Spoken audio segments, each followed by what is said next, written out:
The sun was setting over the village, casting a golden glow on the dusty road. Two best friends, Kwame and Kojo, walked side by side, laughing together as they headed home from the market. Their bond was strong, but no one knew that a test of loyalty was on its way.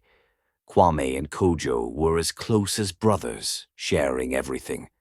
In their village, everyone knew them as the inseparable pair. They helped each other with chores, shared their food, and promised to support each other no matter what. Kojo, can you believe how many years we've spent as friends? We're more like family now. That's right, Kwame. Even the strongest winds couldn't blow us apart. They laugh, their voices carrying across the village as they walk under the twilight sky. But little did they know, a temptation lay waiting on the road ahead, one that would test the very foundation of their friendship. Oh, not again. If only this cart was sturdier. My gold is everywhere. Look at all that gold, Kwame. We could take just a little and he'd never notice. Think of all the things we could buy, new clothes, maybe even a fine cow. Kojo, that's stealing. We were raised to be honest. What would our family say if they found out? It's wrong, and you know it. No one would know but us. And besides, we could finally have some wealth of our own, like those wealthy traders. Aren't you tired of living with nothing? Kwame looks at the merchant and then back at his friend, struggling with the temptation but standing his ground. No, Kojo, I won't do it. Let's just help the merchant and go home.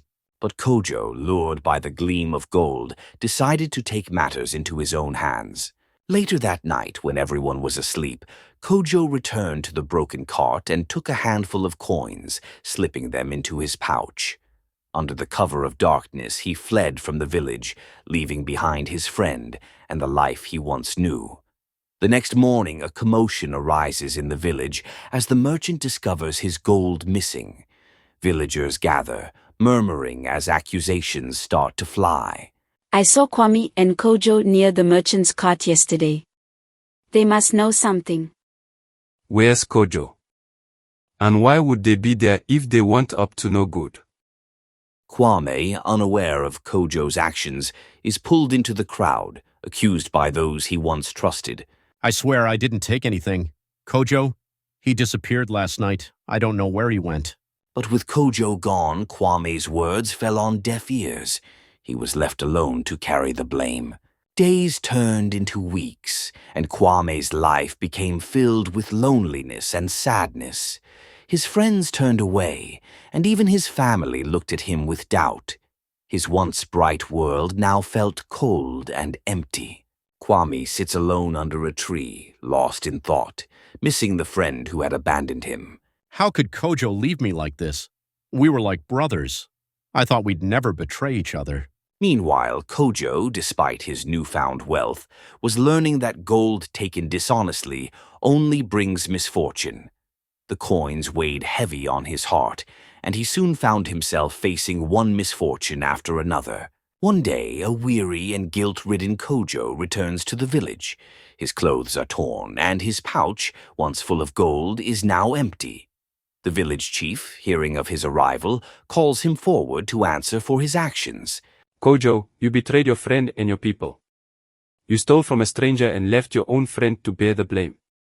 What do you have to say? I was wrong, Chief. I thought gold would bring me happiness, but all it brought was pain and regret. I betrayed Kwame, my closest friend, and I don't deserve his forgiveness.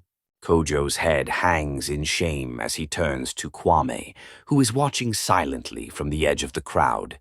Kwame, I am so sorry. I don't expect you to forgive me, but I need you to know how deeply I regret what I've done. Kwame, you were wronged and you've endured the blame. What do you say should happen to Kojo?